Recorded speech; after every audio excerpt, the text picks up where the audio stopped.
بسم اللہ الرحمن الرحیم۔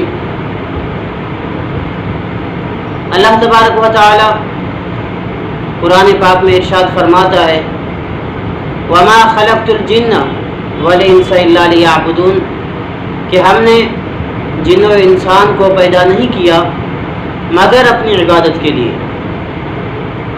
اب بندہ سوچتا ہے کہ اللہ تبارک و تعالی نے ہمیں تو صرف اپنی عبادت کے لیے ہی پیدا فرمایا، کسی اور غرض کے لیے نہیں پیدا کیا۔ اب ہمیں چاہیے کہ ہمیشہ ہر وقت ہر گھڑی اللہ کی عبادت ہی کرتے رہیں۔ بندہ سوچتا ہے نا کہ اللہ تبارک و تعالیٰ نے تو مجھے صرف اپنی عبادت کے لیے ہی پیدا کیا ہے۔ تو اللہ تبارک و تعالیٰ کے اس فرمان کے مطابق اگر بندہ سوچے کہ مجھے اللہ کی صرف عبادت ہی کرنا ہے تو بندے کا ہر لمحہ اللہ کی عبادت بن سکتا ہے۔ حضور نبی کریم صلی اللہ تعالی علیہ وسلم صحابہ کے درمیان تشریف فرما ہے۔ ایک نوجوان، ایک پہلوان بڑی چست اور چالاکی کے ساتھ آ رہے ہیں، تو صحابہ کرام آپس میں بات چیت کرنے لگے۔ ایک صحابی نے کہا کاش اس نوجوان کی جوانی اللہ کی عبادت اور اللہ کی راہ میں گزر جاتا۔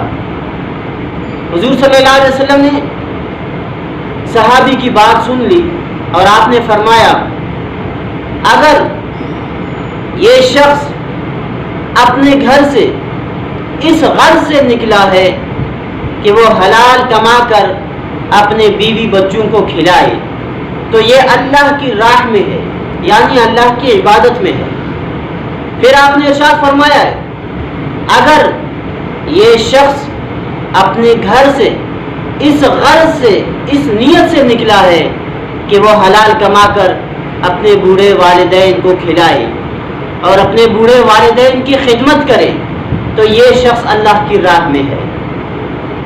پھر آگے فرمایا اور اگر یہ شخص اس غرض سے نکلا ہے کہ وہ حلال روزی کمائے اور اسے کسی کے آگے ہاتھ نہ پھیلانے پڑے تب بھی یہ اللہ کی راہ میں ہے۔ تو مطلب بندہ جب کسی نیک غرض سے نکلتا ہے اور حلال کمائی کے لیے گھر سے نکلتا ہے تو وہ اللہ کی راہ میں ہے، وہ اللہ کی عبادت میں ہے۔ آپ نے کبھی غور کیا ہو، کبھی سوچا ہو پاکستان کی جو نوٹ ہے اس پہ کیا لکھا ہوا ہے کہ حصول رزق حلال عین عبادت ہے؟ تو اگر کوئی اس نیت سے روزی کماتا ہے کہ میں حلال کماؤں اور خود کھاؤں، اپنے گھر والوں کو کھلاؤں، اپنے والدین کو کھلاؤں، تو وہ بندہ اللہ کی راہ میں ہے۔ تو ہم نے اس کو مختصر نہیں کرنا کہ بھائی اللہ کی عبادت کا یہی مقصد ہے کہ ہمیں تسبیح لینا ہے اور ایک کونے میں بیٹھ کے اللہ اللہ کرنا ہے، یا ہمیں مسجد میں بیٹھ کر نمازیں پڑھتے رہنا ہے۔ یہ عبادت تو ہے ہی ہے، لیکن اس کے علاوہ اپنی دنیاوی جو معاملات ہیں، جو ہمیں دنیا میں اور معاملات کرنے ہیں، ہمیں حلال روزی کمانا ہے اور ہمیں حلال روزی کھانا ہے، یہ بھی عبادت ہے۔ جب کوئی بندہ محنت کرتا ہے، مزدوری کرتا ہے، مشقتیں اٹھاتا ہے تو یقیناً وہ حلال کمائی کے لیے ہی کرتا ہے۔ اگرچہ وہ دیانت داری سے اپنے ذمہ داریاں پوری کرے تو وہ عبادت ہی ہے اور عبادت ہی کہلائے گا۔ اور اگر ہم کسی محفل میں جاتے ہیں، نیت کرتے ہیں کہ اللہ اور اس کے رسول کا ذکر سننے جا رہا ہوں اور وہاں نعتیں پڑھی جائیں گی، واعظ و نصیحت ہوگا، اللہ اور اس کے رسول کے احکامات بیان ہوں گے، دعائے خیر ہوگا، تو ان میں حصہ لوں گا، تو یہ بھی ایک عبادت ہے۔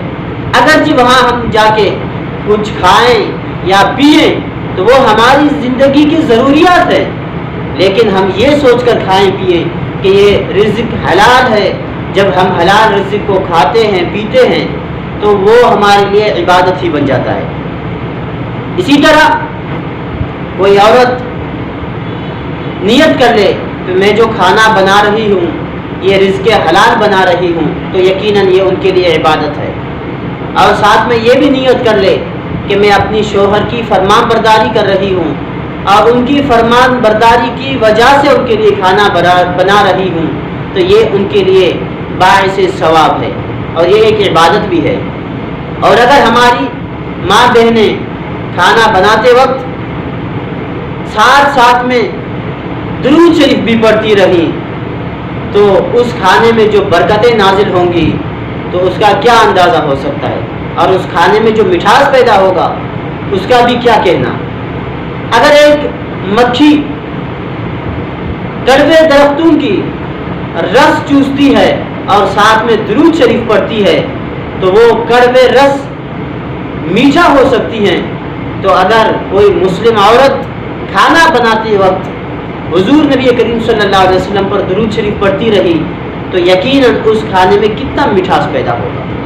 تو اگر ہم خیال کریں، ہم تصور کریں کہ ہمیں عبادت اللہ کی کرنی ہے تو کس طرح سے کرنا ہے، تو ہمارا ہر لمحہ ہر گھڑی اللہ کی عبادت میں گزر سکتا ہے اگر ہم کوشش کر لیں تو۔ اللہ تعالی ہمیں رزق حلال کمانے کی توفیق عطا فرمائے اور اپنی بندگی اور اپنی عبادت کرنے کی توفیق عطا فرمائے۔ وما توفیقی الا باللہ العلی العظیم۔